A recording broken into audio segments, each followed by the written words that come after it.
공자님에게 하루는 한 제자가 물었습니다. 사부님, 종교에 대해서 한 말씀 해 주십시오. 그랬더니 공자께서 대답하기를 종교라는 것은 측은지심이니라. 그러니까 제자가 다시 묻기를 측은지심은 어떤 마음인지요? 그랬더니 공자가 다시 대답했습니다. 우물에 빠진 한 소년을 구하는 예화를 들면서 측은지심을 설명하고 그 측은지심이 종교의 근본이라고 했습니다.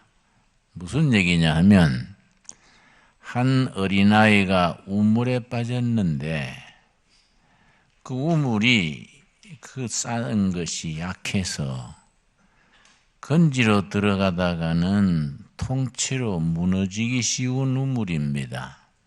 그런데 그 우물에 빠진 그 소년이 측은해서 자기 위험을 무릅쓰고 우물에 들어가서 아이를 건져내는 마음, 그게 측은지심이라고 설명을 했습니다. 이 측은지심에 딱 해당되는 구약의 단어가 있는데 헤세드란 헤세드, 긍휼, 자비 이런 말로 번역이 되어 있습니다. 하나님께서 자기 백성이 헛된 길로 가는 걸 보실 때에 자기 사랑하는 자녀가 시험에 들어서 고생하는 걸 볼 때에 혹은 병중에 혹은 재난을 당해서 자기 백성이 고통당하는 걸 볼 때에 하나님께서 부모와 같은 마음으로 안타까워하시는 겁니다. 저 백성을 내가 구해줘야 하는데 마치 부모가 자식을 안타까워하는 마음으로 그렇게 하나님께서 자기 백성을 그렇게 애처로워하십니다. 그게 헤세드라는 단어인데 가장 대표적인 경우가 예레미야 31장 20절입니다. 우리 한번 찾아보겠습니다. 예레미야 31장 20절 말씀.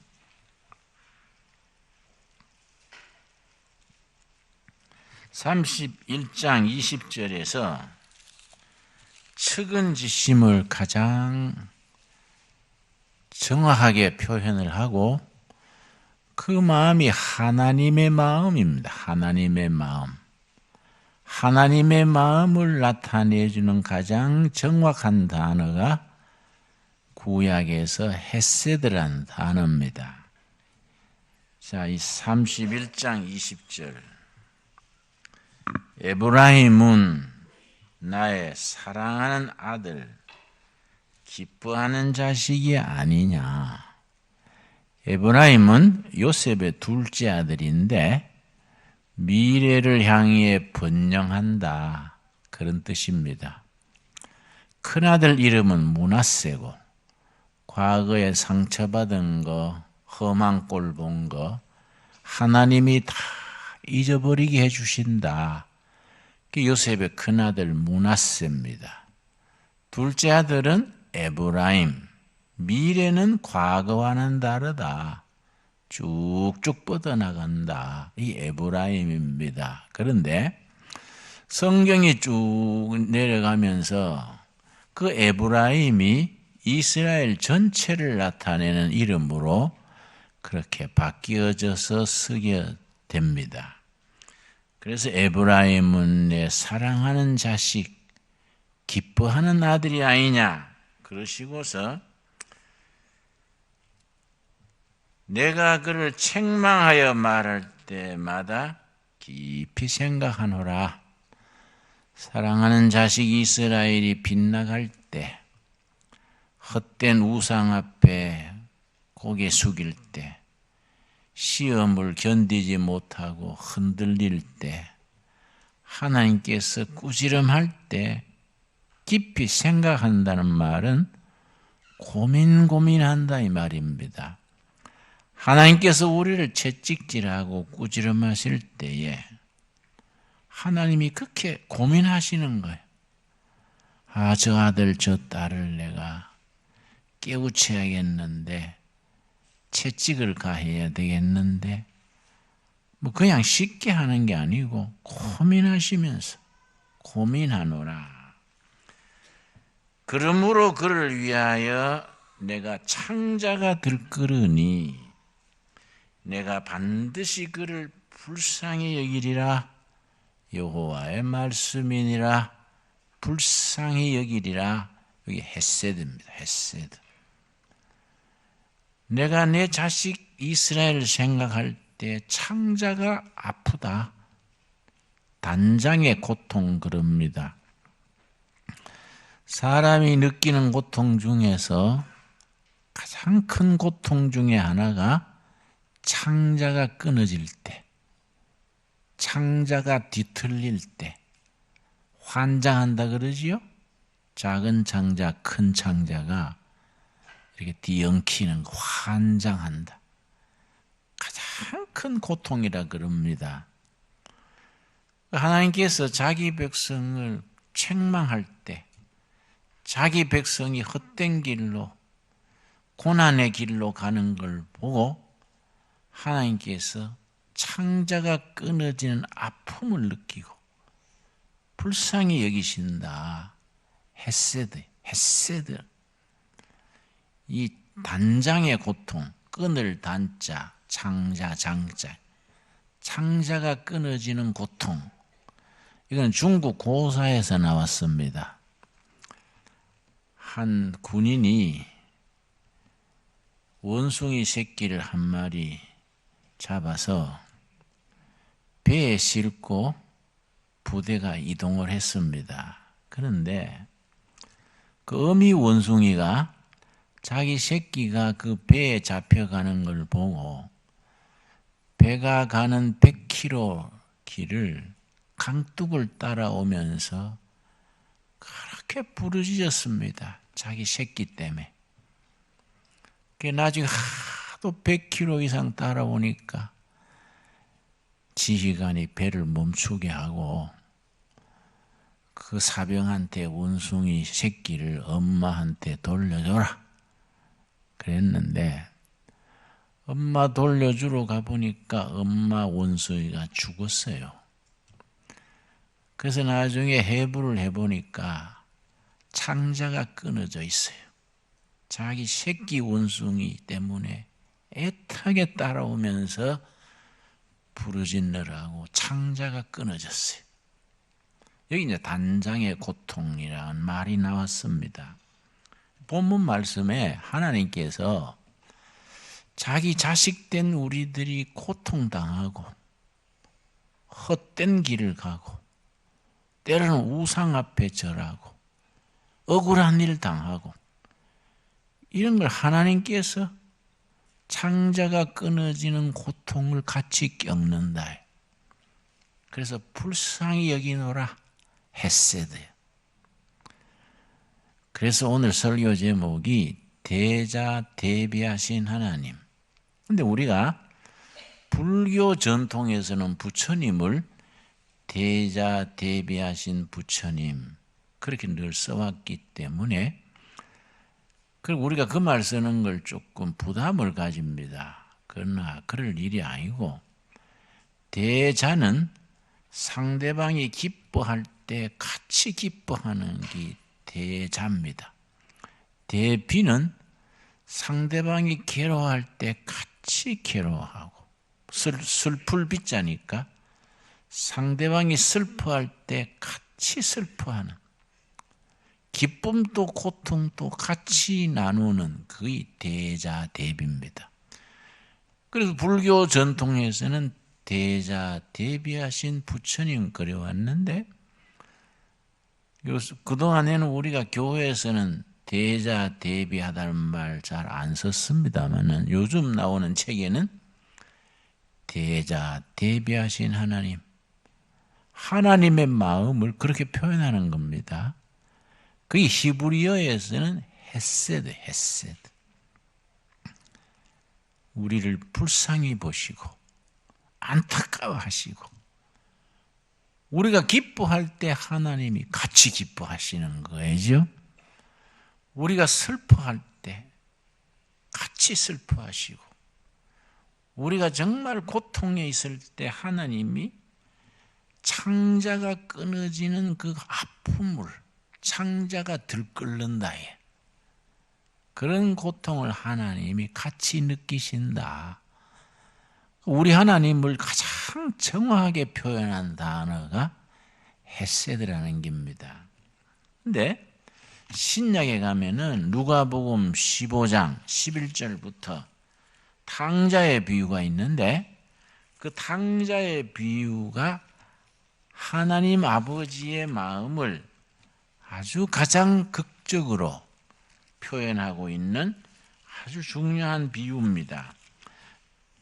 누가복음 15장 11절부터 워낙 잘 알려진 말씀이니까 우리가 뭐 설명이 필요 없지요. 한 부잣집에 아들 둘이 있는데 큰아들은 집을 잘 지키고 아들답게 행세하는데 둘째 아들 녀석이 빗나가가지고 아버지 속을 새기다가 드디어 아버지 내 유산 몫을 따라주세요. 하도 억척끝이 조르니까 아버지가 막 못 견뎠겠지요. 그래 막 먹고 네 맘대로 나가라. 유산을 줬습니다. 이걸 갖고 나가지고 도시로 가가지고 흥청망청 부어라 마셔라. 나중에 돈 떨어졌지요. 친구 떨어지지요. 애인 떨어지지요. 완전히 낙동강 오리알이 된 겁니다. 뭐 기역지에 나가서 돈 떨어져, 친구 떨어져, 다 떨어지지요. 나중에는 먹고 살 게 없어서 돼지 농장에 가서 돼지 치는 임부로 들어가서 이 돼지 치는 건 이스라엘 중동 사람들은 돼지고기를 안 먹고 돼지고기를 싫어하기 때문에 양돈업을 가장 3D 업종 중에 3D입니다. 다 싫어합니다. 대책이 없으니 돼지 농장 가서 그 일꾼으로 머슴으로 일하면서 돼지 먹는 쥐엄나무 열매를 같이 먹는 거예요. 그때서야 철이 드는 겁니다. 내가 정말로 불효막심한 자식이구나. 내가 허탄한 길을 가다가 이 꼴이 됐구나. 우리 아버지 집에는 머슴들도 풍족히 먹고 일하는데 내가 이 무슨 꼴이냐. 내 아버지한테로 돌아가서 회개하고 아버지 내 아들로 보지 마시고 머슴 중에 하나로 나를 받아주십시오. 그러고 돌아가야지. 아버지께로 돌아가는 거예요. 회개하고 제자리로 가는 겁니다. 성경 전체를 관통하는 영적 흐름이 뭐냐 하면은 하나님께서는 우리가 범죄하는 거, 타락하는 거, 물론 탓하시고 나무래시지만은 근본적으로 성경이 우리한테 요구하는 것은 왜 죄를 짓느냐 보다가 왜 지은 죄를 회개 안 하느냐.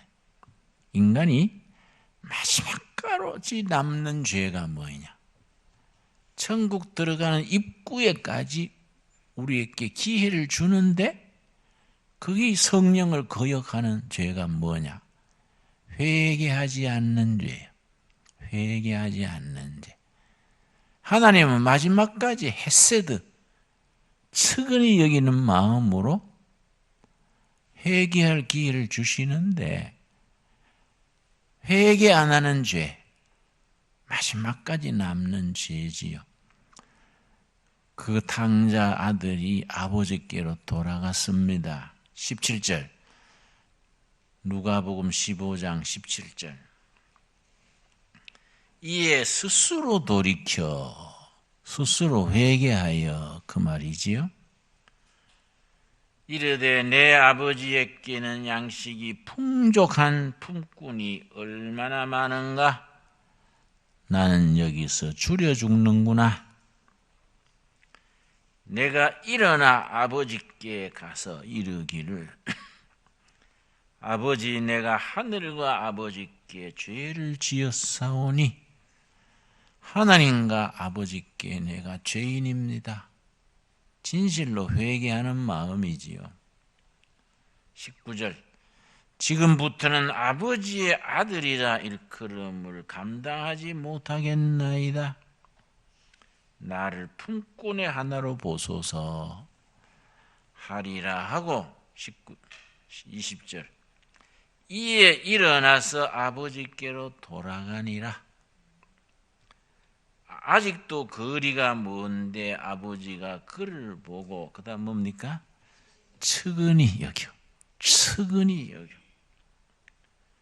달려가 목을 안고 입을 맞추니, 회개하고 돌아온 아들을 보고 아버지의 마음, 아이고, 저 녀석이 헛된 길을 가서 얼마나 고생했을까? 아이고, 저 녀석이 철없이 들어다가 얼마나 헛고생을 하고 그랬을까? 측은히 여기는 거. 측은히 여겨서 품어주는 겁니다. 받아들여주는 거지요. 이게 하나님의 마음이에요. 이걸 헤세드, 공자님식으로 말하면 측은지심이에요. 이 마음이 하나님의 마음을 가장 바르게 표현한다는 겁니다. 마가복음 6장 보면은 그런 측은히 여기는, 불쌍히 여기는 마음에서 기적이 일어납니다.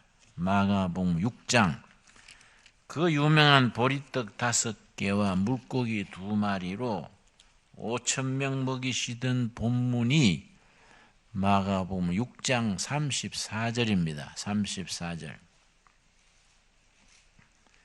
예수께서 나오사 큰 무리를 보시고 그 목자 없는 양 같음으로 인하여 불쌍히 여겨서 이에 여러 가지로 가르치시더라. 목자 없는 양 같은 백성들 때문에 불쌍히 여기셨다. 헤세드죠, 헤세드. 목자 없는 양, 거짓된 목자, 이런 무리들을 불쌍히 여기신다. 무리란 말에 우리가 표를 합시다. 굉장히 중요한 단어입니다. 무리. 예수께서 무리를 보시고, 무리가 성경 원문의 오크로스입니다. 오크로스. 오크로스라는 단어가 한국신학대학 기장측의 옛날 안병무 교수란 분이 이 오크로스란 말에 민중신학을 출발점으로 삼았어요. 오크로스. 춥고 배고픈 백성, 기댈 데 없는 백성, 목자 없는 양같이 이리 쫓기고 저리 쫓기는 그 백성을 오크로스라 그럽니다. 오크로스와 대조되는 단어가 성경에 한 단어 더 있는데 데모스, 데모스. 나중에 데모크라시, 민주주의란 말의 뿌리가 된 단어입니다. 데모스는 같은 무리 백성이지만은 빽도 있고 기댈 언덕도 있고 그런 무리가 데모스입니다. 그런데 뭐 춥고 배고프고 밟으면 밟히고 때리면 맞고 그냥 당하는 무리가 오크로스입니다. 그런데 우리가 성경을 참 깊이 읽어야 되는 것이, 데모스들은 자기 기댈 언덕이 있는 백성들은 명절이 되면 예수님께로 안 왔습니다. 양 몰고 염소 몰고 예루살렘으로 가서 제사장들한테 제사 지냈습니다. 근데 예수님을 따라온 무리는 오크로스예요. 민초, 기댈 데 없는 백성. 이 백성들은 예수님께 왔어요. 예수님이 그 무리 없는 백성 오크로스, 기댈 데 없는 백성 오크로스를 그렇게 안타까워하시고 헤세드, 그게 아주 민망히 여기시고 너희가 먹을 것을 주라. 37절이죠. 37절. 대답하여 이르시되 너희가 먹을 것을 주라 하시니. 지금 또 우리 주님께서 우리에게, 우리 교회에 명령하시는 겁니다. 구리시에, 경기도에 정말 기댈 데 없는 백성들이 있다. 나는 그들을 민망히 불쌍히 여긴다. 그 오크로스들을 나는 가슴 아파한다. 너희가 먹을 것을 주라. 그랬더니 제자들이 우리 가진 게 뭐 있습니까?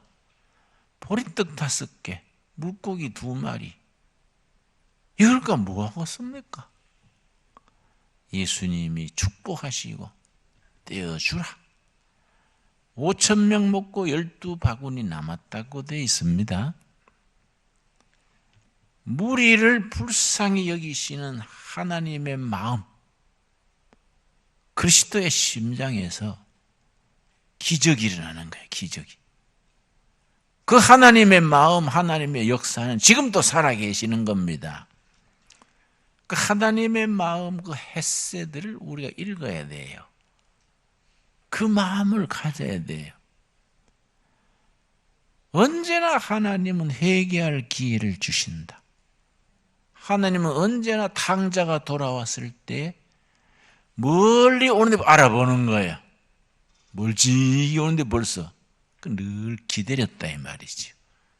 멀찍이 오는데 아이고 내 아들이구나. 아이고 객지에서 얼마나 고생했을까. 못된 짓 하느라고 얼마나 힘들었을까. 품어주시는 거. 입 맞추고 불쌍히 여겼어. 그게 헤세드. 오늘 본문 말씀 마태복음 12장 1절. 12장 1절. 그때 예수께서 안식일에 밀밭 사이로 가실새 제자들이 시장하여 이삭을 잘라 먹으니 바리새인들이 보고 예수께 말하되 보시오, 당신의 제자들이 안식일에 하지 못할 일을 하나이다. 바리새인들이 뭘 시비 걸었냐 하면은 예수님과 그 제자들이 참 힘들었던 것 같아요. 맨날 며칠씩 굶고 잠자리도 시원찮고 노숙하고 제대로 못 먹고, 그래서 그 예수님의 제자들이 30대 전후 건장한 젊은이들인데 며칠 못 먹어서 얼마나 배가 고팠든지 밀밭을 지나갈 때 밑을 따가지고 손바닥에 비벼서 확 비비면은 밀 껍질이 분리됩니다. 훅 불면은 껍질은 날아가고 밀 알맹이만 남습니다. 이걸 시비 거는 거예요. 왜냐? 안식일을 범했다. 밀이삭을 손바닥에 비비는 것이 타작했다. 타작. 안식일에 노동하면 안 되는데 타작했다 이거야. 밀을 손바닥에 비벼서 타작했으니 안식일을 범한 것이다. 웬만하면은 아이고 예수님의 제자들이 배고픈 게로구나. 선생님, 내가 빵을 한 10개 사오겠습니다. 뭐 이래 나와야 그 인간적인데 손바닥에 비벼 타작한다고 안식일을 범했다고 시비를 거니, 그때나 지금이나 사람들의 마음이 강팍해지면요 끝이 없는 거예요. 응? 사람 마음이요, 강팍해지면요, 커트라인이 없어져요. 상상을 초월하는 겁니다.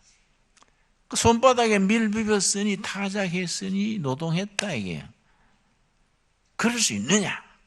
예수님께서 예를 들어서 설명을 하시기를 다윗의 예를 들었습니다. 3절, 12장 3절. 예수께서 이르시되 다윗이 자기와 그 함께한 자들이 시장할 때에 한 일을 잃지 못하였느냐? 그가 하나님의 전에 들어가서 제사장 외에는 자기나 그 함께한 자들이 먹어서는 안 되는 진설병을 먹지 아니하였느냐? 다윗이 사울을 피해서 초상집 개처럼 이리 숨고 저리 숨고 다니는데 먹을 기 떨어진 거예요. 하도 배가 고프니까 성전에 숨어들어가 가지고 제사장에게 우리 배고프 죽게 되시니 먹을 걸 좀 주시오 그랬겠지요. 근데 그 우리 성소가 있고 지성소가 있습니다. 성전에 지성소에 3가지 성물이 있어요. 7 금초대 성도들의 삶 생활을 나타냅니다. 향로, 향불 피우는 성도의 기도입니다. 12개 떡이 있습니다. 6개씩 6개씩 2줄로 차려놓습니다. 진설한다. 12지파를 나타내는 말씀이요. 떡. 말씀을 나타내는 떡 12개를 쌓는데 6개씩 6개씩 2줄로 쌓습니다. 근데 그걸 제사장이 다윗을 동정해서 그걸 먹인 거예요. 우리가 딴 걸 대접할 건 없고 우리가 성소에 있는 진설해 놓는 떡, 진설병 이 번역을 성경을 다시 번역해야 돼요. 상을 차려놓은 떡 그럼 올라 나올 텐데 진설병 그러니까 젊은 애들은 맥주병인가 콜라병인가 이 용어를 고쳐야 돼요. 현대화해야 됩니다. 진설병 뭐 이상하지요. 그런데 그 제사장이 다윗 일행에게 먹였어. 그러니까 사람이 중심이다. 규정과 교리가 중심이 아니다. 사람이 첫째다. 사람. 굶주린 사람 먹이는 그게 첫째다. 근데 우리가 남양만 할빈교회 목회할 때에 남양만에 성막을 실물 크기로 만들어서 그때 이제 전시했었지요. 전국에서 많은 성도들이 와서 그걸 보고 배우고 성막 속에 복음이 들어있으니까 설명을 했는데 그 이제 성소 거기에 이제 누룩 넣지 않는 떡, 그 무교병 그러지요. 그걸 이제 12개, 6개 쌓아서 거기에 놓습니다. 근데 꼭 한 팀씩 왔다 가면 떡이 한두 개 없어져요. 한국 사람들 별납니다. 그걸 왜 먹냐? 그걸 왜 가져가냐? 그걸 진설해 놓는 게인데 뭐 말해도 막무가내요. 그러니까 우리 둘의 마을 식구들이 화가 나서 목사님 거기 농약 발라놓읍시다.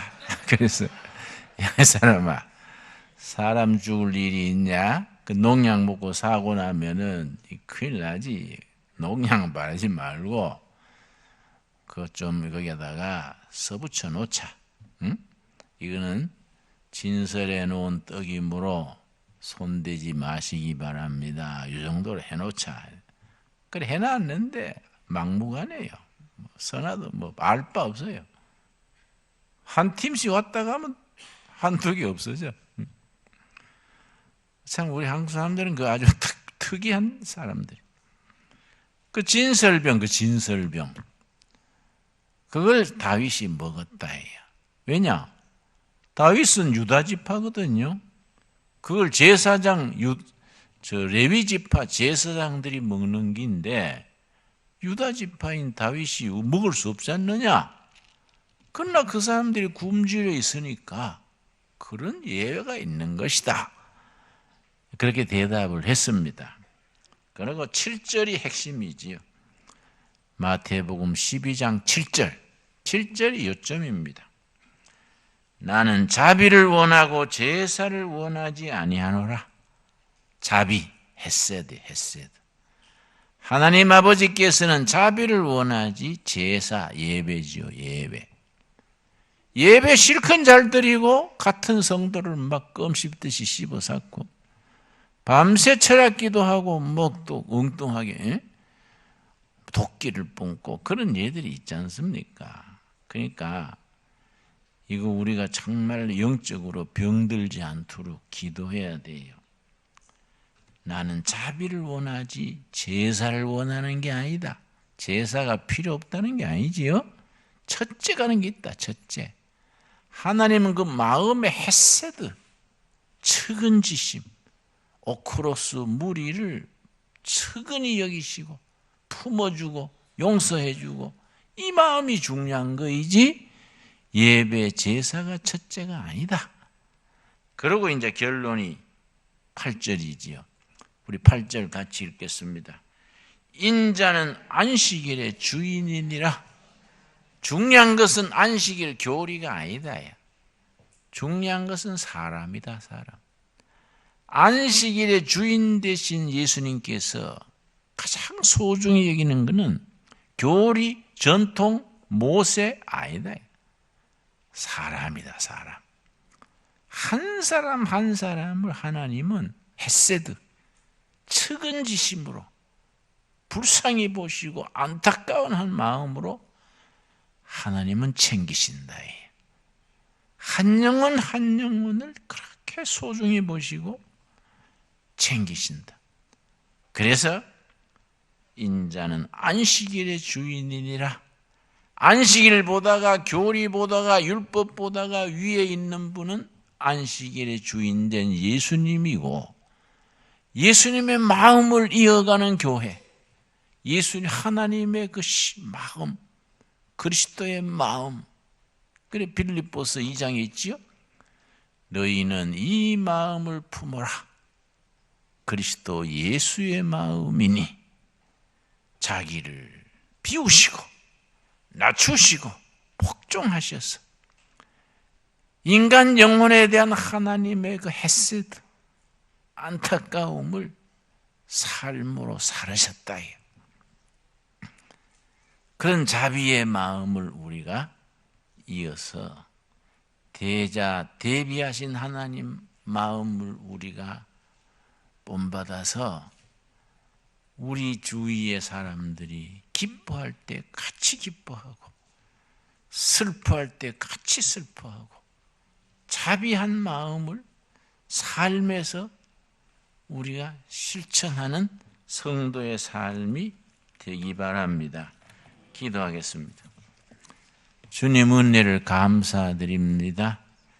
때를 따라 도우시는 아버지를 힘입어 우리로 하여금 하나님의 마음, 그 자비하심을 본받게 하여 주시옵소서. 주님, 우리가 사람 한 영혼 한 영혼을 사랑하셔서 죽기까지 하신 이 땅에 오신 하나님, 그리스도의 마음을 품을 수 있게 하옵소서. 예수님 이름 받들어 기도드렸사옵나이다. 아멘.